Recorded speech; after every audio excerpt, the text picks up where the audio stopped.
अस्सलामुअलैकुम फ्रेंड्स, कैसे हैं आप लोग। यकीनन खैरियत से होंगे।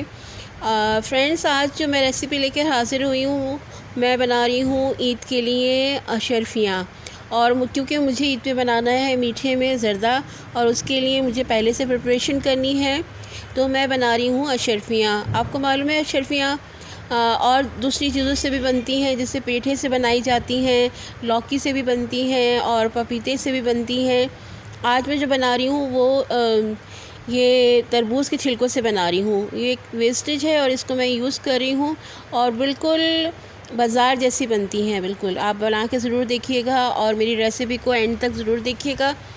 ये मैंने तरबूज़ के तमाम छिलके लिए हैं, और इसका जो रेड पार्ट है इसको मैं अलग कर रही हूँ, और ग्रीन पार्ट है उसको भी अलग कर रही हूँ। आप इसको पील कर लीजिए नाइफ़ से या पीलर से। तमाम छिलकों को आप पील करने से पहले अच्छी तरह वॉश कर लें, और वॉश करने के बाद आप इनको तमाम पहले अच्छी तरह छील लीजिए। रेड पार्ट निकाल लीजिए और ग्रीन पार्ट भी अलग कर लीजिए। और आपको मालूम है शर्फियाँ ये टूटी फ्रूटी भी कहलाती हैं। टूटी फ्रूटी हम कस्टर्ड में, केक में इस्तेमाल कर सकते हैं, और इसके अलावा ज़र्दे में भी इस्तेमाल करते हैं। और इसको आप बना के फ्रीज़र में अलग बैग में आप इसको स्टोर कर लीजिए। ये तकरीबन 3 से 4 महीने आप आसानी से यूज़ कर सकते हैं। अशरफी का मुरब्बा भी बना सकते हैं आप लोग। डिफरेंट उसमें यूजेस हैं इसके। तो आज लेकिन हम जो बना रहे हैं वो ईद के लिए, जो मुझे मीठी डिश बनानी है उसके लिए मैं ये अशरफियाँ बना रही हूँ। ये मैंने आज तकरीबन 1.5 किलो के करीब तरबूज़ था। मैंने तरबूज़ काट के फ्रिज में रख दिया है, और मैं इसके छिलके निकाल रही हूँ। अब मैं इसको छिलके सारे मैंने उतार लिए हैं, और मैं इसको अब बारीक बारीक सारे इसको काट लूँगी। और इसको आपकी ये अप टू यू, आप जो भी शेप इसको देना चाहें। आप चाहें इसको बड़ा काट लीजिए, आप चाहें इसको छोटा काट लीजिए, ये आपकी अपनी चॉइस है। मैं इसको छोटा छोटा काट रही हूँ क्योंकि अशरफियाँ छोटी भी होती हैं और बड़ी बड़ी भी होती हैं, लेकिन मुझे छोटी साइज़ की पसंद है, इसलिए मैं इसको छोटा काट रही हूँ। ये तकरीबन जो इसके छिलके हैं ये आधा किलो के करीब होंगे, और मैं इसको काट के अब हमने इसको जो इसका आगे प्रोसेस है वो ये है कि मैंने इसको पानी बॉईल करने रखना है एक देगची में। तकरीबन ये आधा किलो के करीब ये होंगे, और इसके लिए तकरीबन 1 से 1.5 लीटर पानी बॉईल करने रखना है। ये देखिए सारी ये तकरीबन आधा किलो के करीब है। ये सारी काट ली हैं मैंने, और इसमें मैंने 1 लीटर के करीब पानी बॉईल करने रखा है। और इसको जब थोड़ा सा बॉईल हो जाएगा तो मैं इसमें ये डाल दूँगी। इसके लिए मैंने लिए हैं 4 फूड कलर, और एक लिया है वनीला एसेंस लिया है खुशबू के लिए।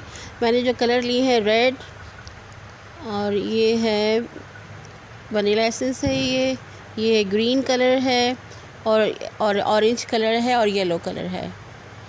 अब हम इसमें इसको डाल देंगे, और आहिस्ता आहिस्ता इसको चलाते रहेंगे। मीडियम फ्लेम पे हमने इसको बॉईल करना है। तकरीबन ये लेगा बॉईल होने के लिए 30 मिनट्स तो होंगे, क्योंकि जब तक ये इसका कलर चेंज ना हो जाए, ये बिल्कुल ट्रांसपेरेंट ना हो जाए, जब तक हमने इसको बॉईल करना है। और इसको हमने चलाते रहना है ताकि ऊपर नीचे से एक जैसा ही बॉईल हो, और सब एक साथ ही इनका कलर सही हो जाए। जब ये अच्छी तरह बॉईल हो जाएगा तो किसी स्ट्रेनर में हम इसको निकाल लेंगे,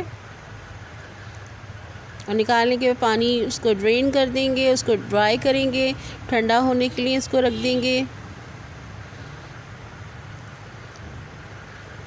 और आपने क्या ईद पे बनाएंगे ज़रूर मुझे कमेंट्स में बताइएगा। मैं तो मीठे में सेवइयों का इसका राइस का जो है ना ज़र्दा बनाऊंगी, और उसके अलावा रसमलाई बनाऊंगी मीठे में। ये बॉईल हो चुका है, अब हम इसको ड्रेन कर लेंगे सारा। ठंडा करने के लिए हम इसको रख देंगे, बहुत गर्म है। और मैंने अब ये गिलास पानी लिया है देगची में, और तकरीबन 2 कप के करीब मैं इस चीनी ले रही हूँ। इसका शीरा बनाने के लिए, लेकिन हमने इसको गाढ़ा बिल्कुल तार नहीं बनाना है शीरे का, बस हमने इतना इसको गर्म करना है कि जो चीनी है अच्छी तरह डिज़ोल्व हो जाए।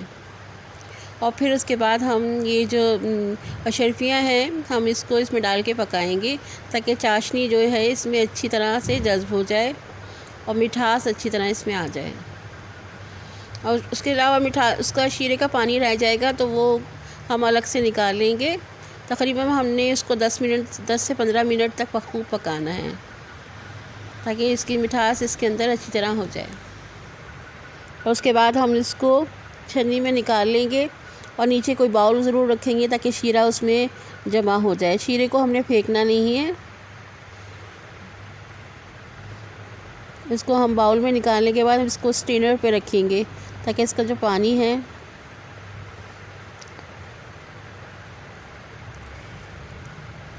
अब इसके लिए बनाने के लिए मुझे चाहिए 4 प्यालियाँ जो मैंने ली हैं और इसको इसमें डिफरेंट फूड कलर इसमें डालूँगी। सारा हम इसको आराम से निकाल लेंगे। इसका शीरा अलग कर लेंगे क्योंकि ये हमारे अभी काम आएगा। पानी हमने इतना ही लेना है कि तकरीबन इसमें ये अच्छी तरह पक जाए और जो थोड़ा बहुत रह जाए वो हमने इसमें दोबारा से डिप करके रखनी है। ये फूड कलर है, मैंने जो शीरा बच गया था वो मैंने इन प्यालियों में डाल दिया है थोड़ा थोड़ा सा। कोई भी चीज़ हमारी वेस्ट नहीं होगी।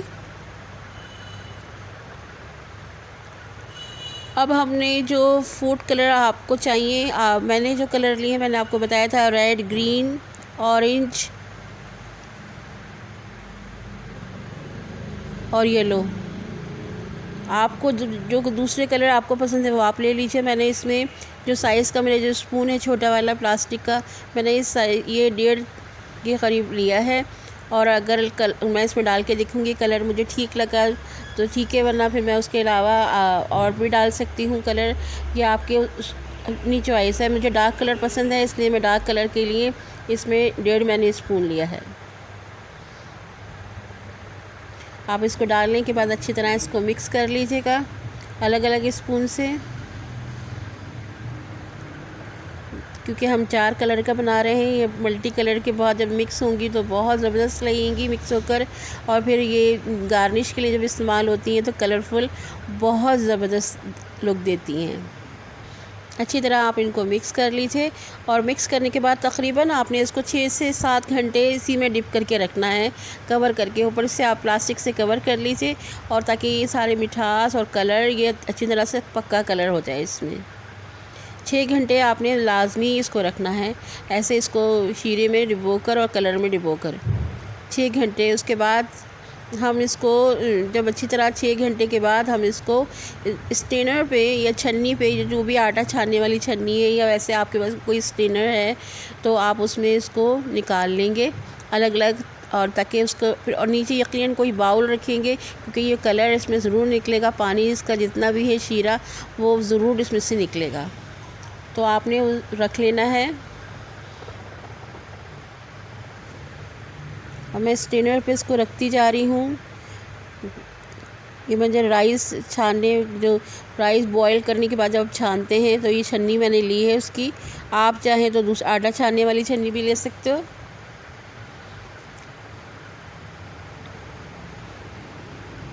थोड़ा ये टाइम टेकिंग है, इसमें टाइम लगता है, कम से कम 6 घंटे तो आपको वैसे ड्राई करने में लग जाते हैं।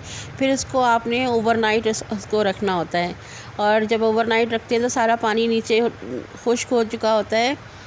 ये मैंने स्ट्रेनर में निकाल लिया है। अब देखिए इसको मैंने 6 घंटे रखा है और ओवरनाइट भी रखा है इसको। अब इसमें बाउल में बिल्कुल पानी नहीं है, ये बिल्कुल ड्राई हो चुकी हैं। अब मैं इसको अलग अलग पॉलीथीन बैग में स्टोर कर दूँगी। तो ये तो थी मेरी आज की वीडियो, आपको कैसी लगी ज़रूर बताइएगा। इजाज़त दीजिए, अल्लाह हाफ़िज़, बाय बाय।